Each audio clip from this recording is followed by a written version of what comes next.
ഇറങ്ങിക്കൊള്ളുക. ഇവിടെ തോന്നിയ നടത്താൻ ഞാൻ സമ്മതിക്കില്ല. വേണ്ട, വിസ്തരിക്കണ്ട. വന്ന അന്ന് മുതൽ ഞാൻ ശ്രദ്ധിക്കുന്നതാ ഓരോരുത്തരുടെ വരവും പോക്കും. അന്നേ ഞാൻ പറഞ്ഞതാ ഇതൊന്നും ഇവിടെ നടത്തില്ലാന്ന്. പൊയ്ക്കോ, ഇറങ്ങി പൊയ്ക്കോ. ഈ രാത്രി എവിടെ പോയാലും വേണ്ടില്ല, എനിക്കതൊന്നും അറിയില്ല. ഇറങ്ങിക്കൊള്ളുക. നാണക്കേട് കാരണം ബാക്കിയുള്ളവർക്ക് പുറത്തിറങ്ങി നടക്കാൻ പറ്റില്ല. നിന്റെയൊക്കെ തോന്നിയേ ഞാനും കൂടി കൂട്ടി നിൽക്കുകയാണെന്ന് ആളുകൾ പറയണത്. ഇറങ്ങിക്കൊള്ളുക.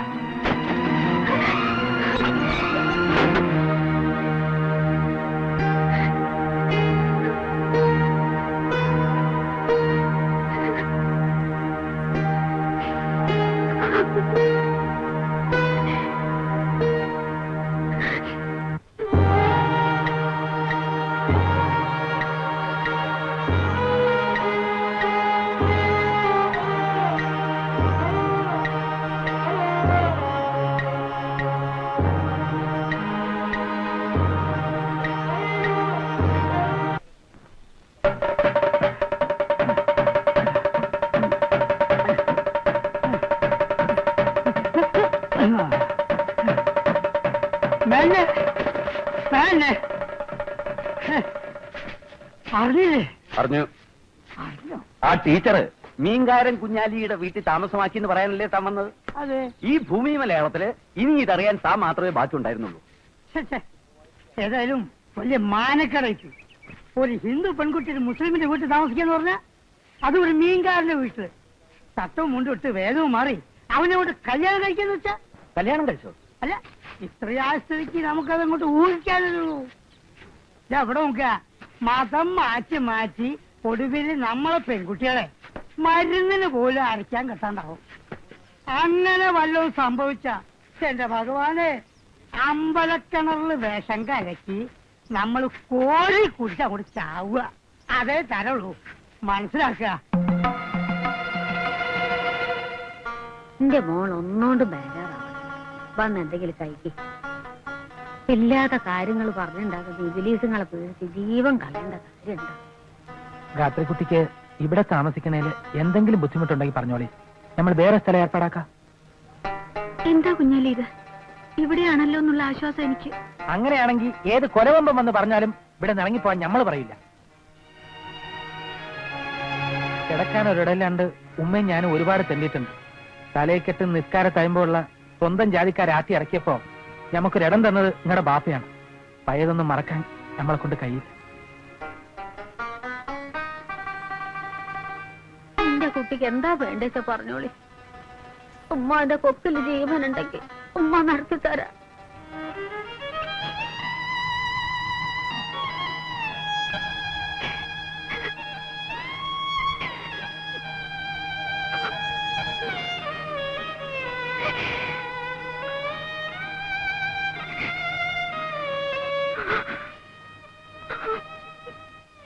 എന്റെ കുട്ടി ഇങ്ങനെ തരല്ലേ?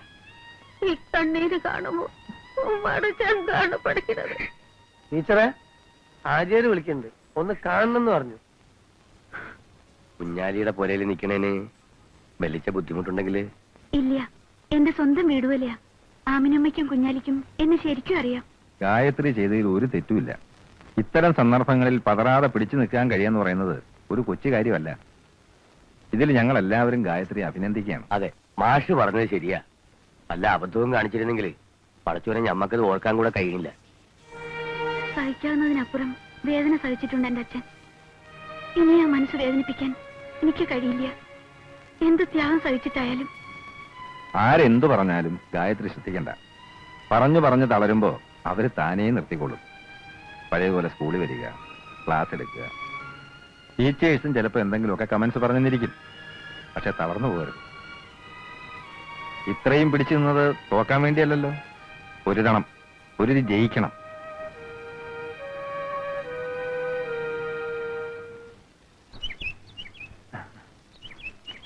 രാത്രിക്കുട്ടേ, ഓ ഇത് മേടിക്കാൻ നമ്മൾ പെട്ട പാടി ചില്ലറൊന്നുമല്ല.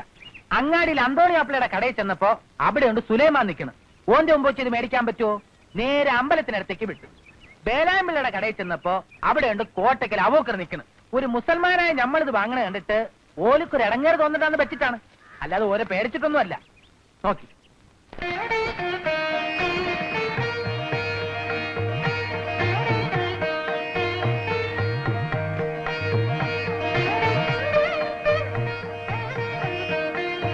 നിങ്ങളുടെ പടച്ചോന്മാരെല്ലാം കാണാൻ നല്ല ചന്തമുള്ളവരാ. മീൻ ഇതിന്റെ അകത്തേക്ക് കയറ്റത് എത്ര പ്രാവശ്യം പറഞ്ഞതാ.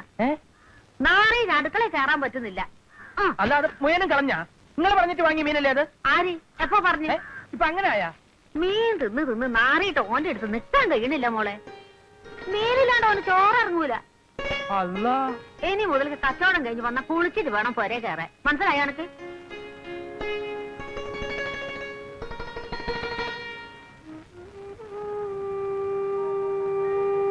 തിരുമേനി വിഷമിക്കാതിരിക്കൂ. എന്റെ കുട്ടിയുടെ കാര്യം ഓർക്കുമ്പോ സഹിക്കാൻ കഴിയണില്ല. ഇങ്ങനെ ശിക്ഷിക്കാൻ മാത്രം എന്ത് തെറ്റാ ഞാൻ ചെയ്തത്? അതിനിപ്പോ അവിടെ ഒന്നും ഉണ്ടായില്ലല്ലോ. അഥവാ ഉണ്ടായാൽ തന്നെ ആദ്യം ശേഖരൻ എന്നെ വിവരം അറിയിക്കാതിരിക്കോ? ഏതായാലും എനിക്ക് എത്രത്തോളം ഒന്ന് പോണം. എന്റെ കുട്ടിയെ ഒന്ന് കാണണം.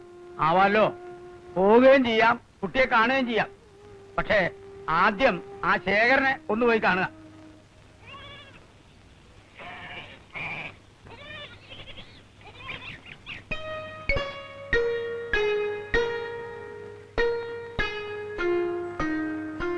അതാ വീട്. മോളെ അന്റെ ബാപ്പ വരുന്നുണ്ട്.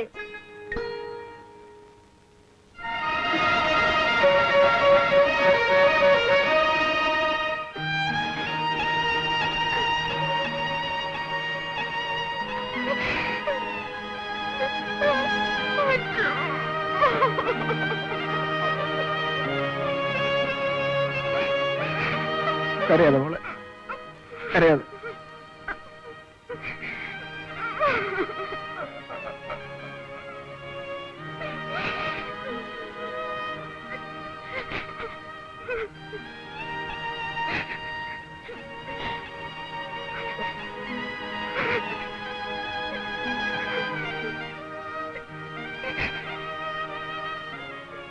കരയരുത്. ഒക്കെ ഈശ്വരന്റെ പരീക്ഷണങ്ങളാണെന്ന് കരുതിയാൽ മതി.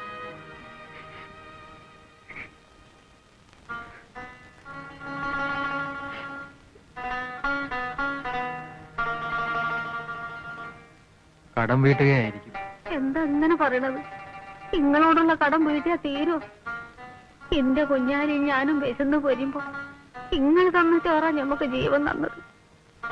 സ്വന്തം ജാതിക്കാരാട്ടി ഇറക്കിയപ്പോ തല ചായ്ക്കാൻ ഒരിടം തന്നത് നിങ്ങളാ.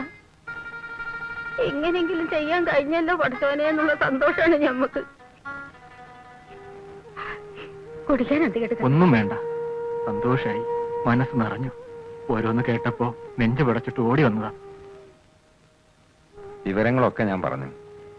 ഇവിടെയാണ് താമസം എന്നറിഞ്ഞാല് എന്താ വിചാരിക്കുന്നായിരുന്നു പേടി.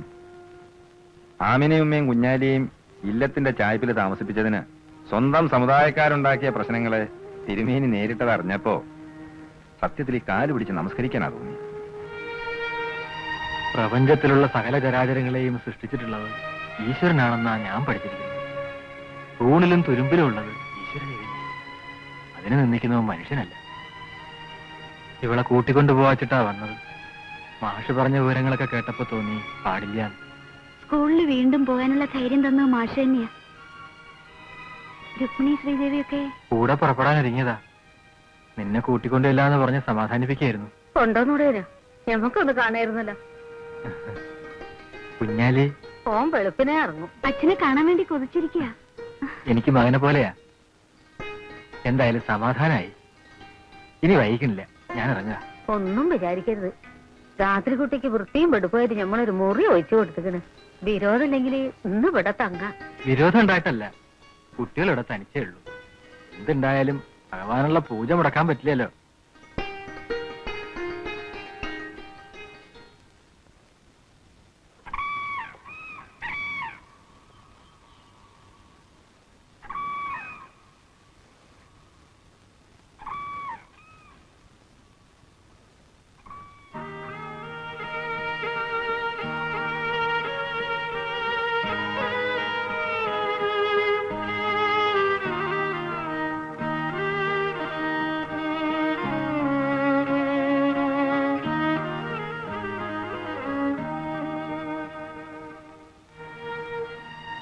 മോളെ നീക്കി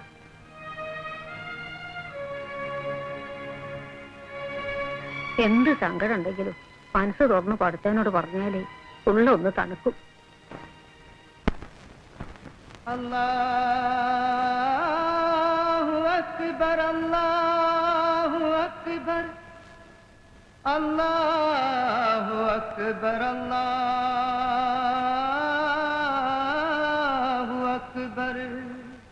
ഒരു ഐസേഷൻ തരുമോ? അയ്യേ, മീനുമേ കിടക്കണ ഐസൊന്നും തിന്നാൻ കൊള്ളില്ല മോളെ. ഐസിന് കിടക്കുന്ന മീനോ? കൊള്ളാലോ. എന്താ കറങ്ങി കിടക്കണേ? ഇന്ന് സ്കൂളിൽ പോയില്ലേ? ഇല്ലാന്ന്. സ്കൂളിൽ എന്തൊക്കെയോ കുഴപ്പമുണ്ടാവുന്നു. എല്ലാ കുടിയിലും കയറി ഇറങ്ങി ആരൊക്കെയോ പറഞ്ഞിട്ട് പോയിന്. ഞമ്മള് പേടിച്ചിട്ട് കുട്ടികളെ വിട്ടില്ല.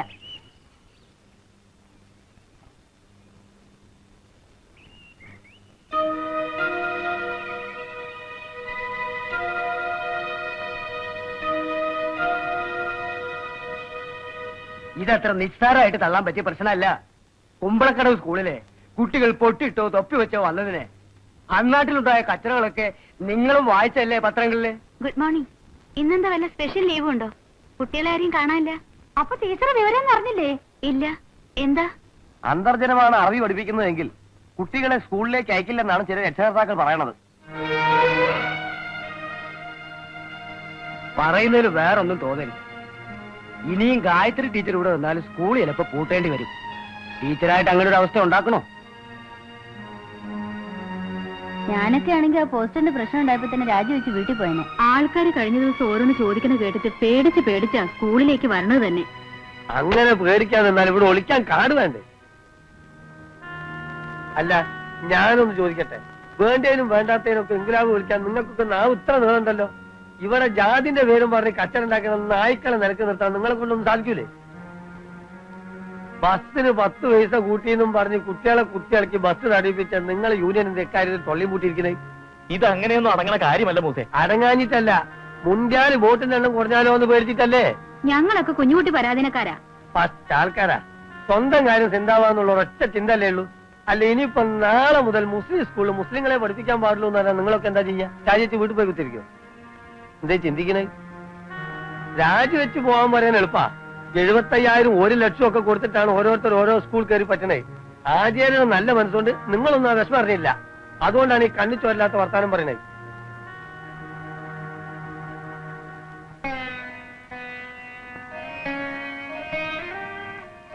മോളെ, ഒന്നുകൂടെ ഒന്ന് ആലോചിച്ച്.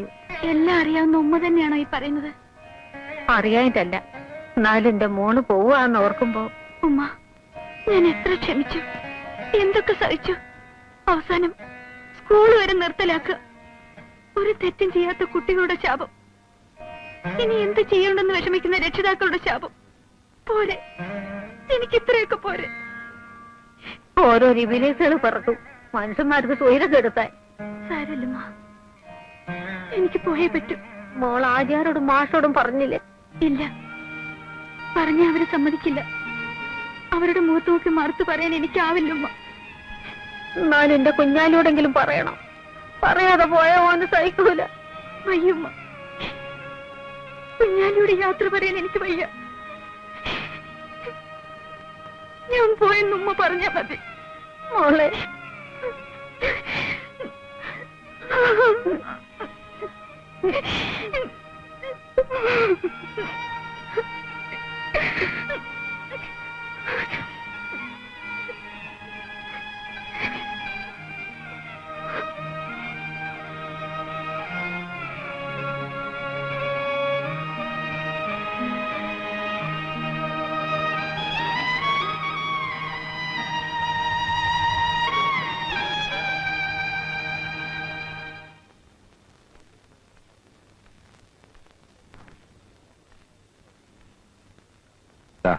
ആചാര്യ ഏൽപ്പിക്കാൻ കൊടുത്ത രാജിക്കത്ത്.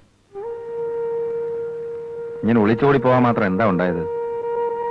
ടീച്ചറോട് ഇവിടുന്ന് പോകാൻ ആരാ പറഞ്ഞത്? ആചാര്യ പറഞ്ഞോ അതോ ഞാൻ പറഞ്ഞോ? ആട്ടെ, ടീച്ചർ രാജിവെച്ച് പോയി എന്ന് വയ്ക്കുക. എന്നാൽ ഈ പ്രശ്നം തീരൂ. എല്ലാവർക്കും ഇപ്പൊ പ്രശ്നം ഞാനാണ്. പ്രായമായ അച്ഛന് ഒരു താങ്ങാവണമെന്ന് മോഹിച്ചു. സ്വന്തം കാലിൽ നിന്ന് കുടുംബത്തിനൊരു തണലാകണമെന്ന് ആഗ്രഹിച്ചു. ഈ ഒരു തെറ്റല്ലേ ഞാൻ ചെയ്തുള്ളൂ? അത് തെറ്റാണെന്ന് ആരെങ്കിലും പറഞ്ഞോ? ഒരു തൊഴിലിനു വേണ്ടി മാത്രം അറബി പഠിച്ച അന്തർജനമല്ല ഗായത്രി. എതിർപ്പുകളെ അതിജീവിച്ച ആദർശധീരതയുടെ ഒരു കണ്ണിയാണ്. സ്വന്തം സമുദായത്തിനും അതോടൊപ്പം മറ്റുള്ളവർക്കും ഇത്തിരി വെളിച്ചം കിട്ടാൻ സ്വത്തും കുലമഹിമയും ആഠ്യത്വവും എല്ലാം ആഹൂതി ചെയ്ത ആളാണ് ഗായത്രിയുടെ അച്ഛൻ. ആ അച്ഛന്റെ മകൾ ഇപ്പൊ ഇങ്ങനൊരു പ്രശ്നത്തിൽ തളരരുത്. എന്താ സർ എല്ലാം അറിഞ്ഞിട്ട് ഇങ്ങനെയൊക്കെ പറയണത്? ഞാൻ എത്ര സഹിച്ചു, ക്ഷമിച്ചു, കാണും. ഇനി വയ്യ. ആദർശധീരതയുടെ പേരിൽ ഒരു ജോലി ഇട്ടെറിഞ്ഞിട്ട് പോന്നവനാ ഞാൻ. പക്ഷേ എനിക്ക് പറയാനുള്ളത് ഗായത്രി ഈ ജോലി തുടരണമെന്നാ.